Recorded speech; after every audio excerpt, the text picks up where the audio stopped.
Students, a very good morning to all of you. Isn't it a great sight to see those visuals? People and people everywhere, people all around the world.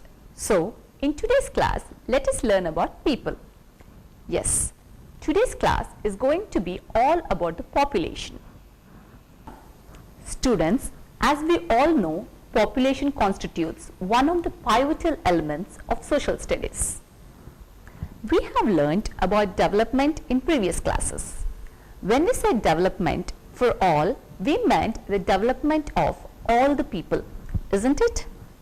We learnt about inclusion of the marginalized people in the process of development. Equality, as we often call, is mostly used with reference to the people. On the other hand, students, it is often highlighted that population growth is one of the main problems. Lack of foods, shelter, employment and opportunities are said to be the effects of overpopulation. Students, if you observe, we are saying population is important, but at the same time, we are pointing out many issues as a result of the overpopulation. So, in today's class, let us learn about population, its distribution and characteristics. These help us in understanding many other aspects. The census, prepared by the Census of India, is the source of all the data related to population of India. Students, can anybody of you define what a census is? Census is the procedure of systematically acquiring and recording information about the members of a given population in a country. The census is a massive exercise organized by Census of India, is carried out once in 10 years to collect information about all the people living in the country. The appointed individuals go from door to door and find out information of all the people living in every house, in every village, town and city in the country. So, you must be wondering what information the census provides us. The census provides with a lot of information like the population of every village, town, city, age of people, their occupation, education, religion, houses and so on. Students, here's an exercise for you. Can you find out the data of at least 5 to 10 families in your locality? Find out the names of the people, the number of people living in the houses, sex, age, school education and occupation of the people.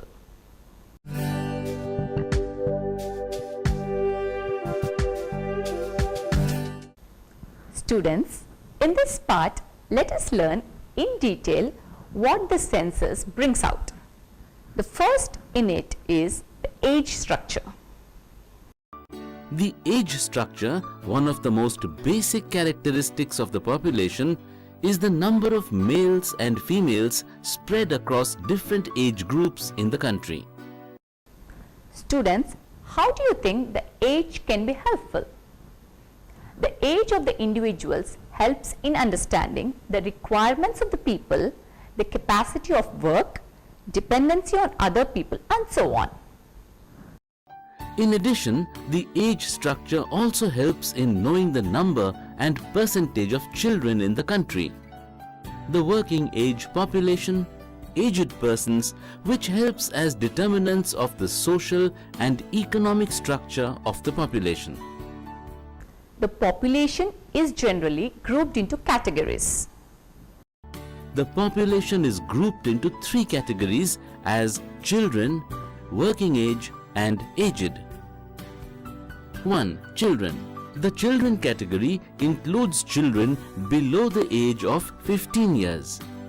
The children are taken care by the family who also require food, clothing, education and medical care and other opportunities for growth. But the children do not earn income and are dependent on the parents. But in the recent times, we see that children are employed and forced to work owing to their economic conditions.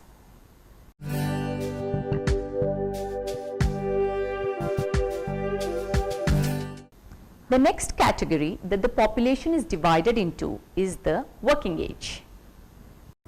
The working age population consists of individuals aged between 15 and 59 years.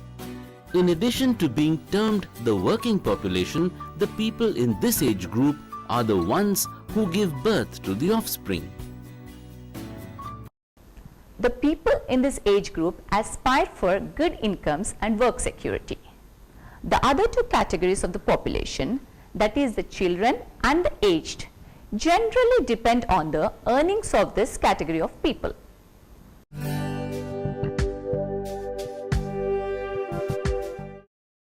This category of the population is aged above 59 years. The people who have been in salaried employment or in the organized sector generally receive retirement pension.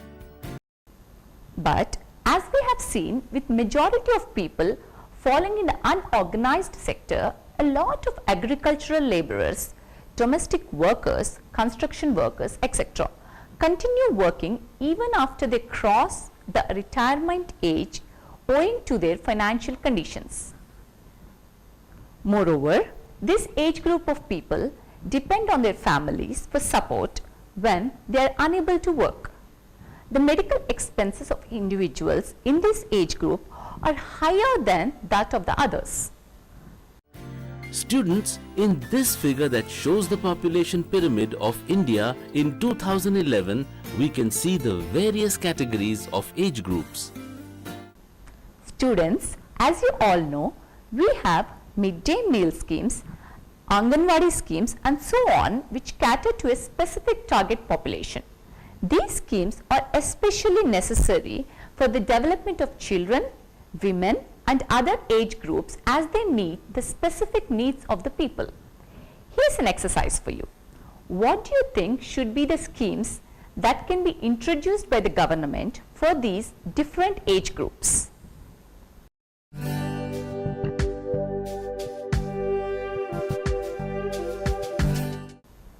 The next important outcome of the census is the sex ratio. Sex ratio is the number of females per 1,000 males in the population of the country. In other words, it shows the male and female population in the country. Students, how do you think the sex ratio is an important indicator? The sex ratio is an important social indicator which brings out the extent of quality between males and females in a country. From this graph, we can see the sex ratio between 1951 and 2011. The number of females per 1,000 males in 1951 was 946, while the number fell to 940 in 2011. We can see that the number of females has continuously been lower than that of the men. Students, the low number indicates discrimination in the society. As we see, many women still do not get equal opportunities for education and development. The discrimination can be seen even in the areas of nutrition, childcare and health. According to medical research, if the girls are given the similar circumstances for living as given to the boys, the girl children survive much better than the boys. From this, we can understand that had there been no discrimination, the number of girls would be higher or equal to the number of boys. The Census of India also brings out the information that 103 female babies are born against 100 male babies. But we see that the more number of female babies die than the male babies. Specifically in the age group of 0 to 5 years, the survival rate of the girl child is very low. Students, what do you think is the reason for this? Yes, discrimination with regard to care and nutrition of the girl child is one of the main reasons for this condition. Moreover, if we take a comparative look as countries or societies where there is equality for women, the sex ratios are different. The regions with unequal gender relations or discrimination point unequal sex ratios in the particular countries. This table shows us the sex ratios of various states in India compared with USA. While the sex ratio is 870 in Haryana, 880 in Punjab, 970 in AP and 1040 in Kerala, the number of females per thousand males is 1050. From the table we can see that Kerala has a positive sex ratio when compared to other states in India. One of the striking aspects of gender bias is the partiality that is shown to the boys. As a result of this, the mortality rates of girls are high when compared to the boys. The health and nutrition of the girl children is ignored, as a result of which they become prone to diseases. In addition to this, there is the case of female infanticide. The child is aborted even before the child is born in many of the cases. With some of the parents preferring boys over girls and viewing girl child as a burden, they tend to get the female child aborted before the birth. Not just this, the research shows that priority in health continues for male adults, as a result of which the mortality rates tend to be high for adult women. Students, in such kind of circumstances, education can be a guiding light to do away with the discrimination. Women's education especially can be a strong factor in reducing the discrimination. Evidences show that literacy of women is an enabling factor for reducing child mortality and neglect of health of girl child. Students, what do you think about the opportunities that are available to the girls, especially in comparison to the boys? Do you think they get equal opportunities like the boys?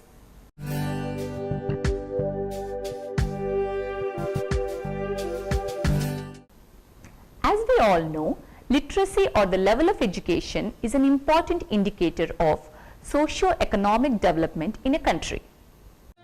As given by the census of 2011, a literate is a person aged 7 years and above who can read and write in any language.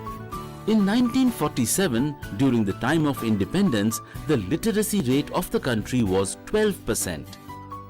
In 2001, it grew to 64.84%. Census 2011 records a literacy rate of 74.04%. The Census 2011, however, points out a striking disparity in the literacy rates of men and women. While the literacy rate of men stood at 92.14%, the literacy rate of women stood at 65.46%.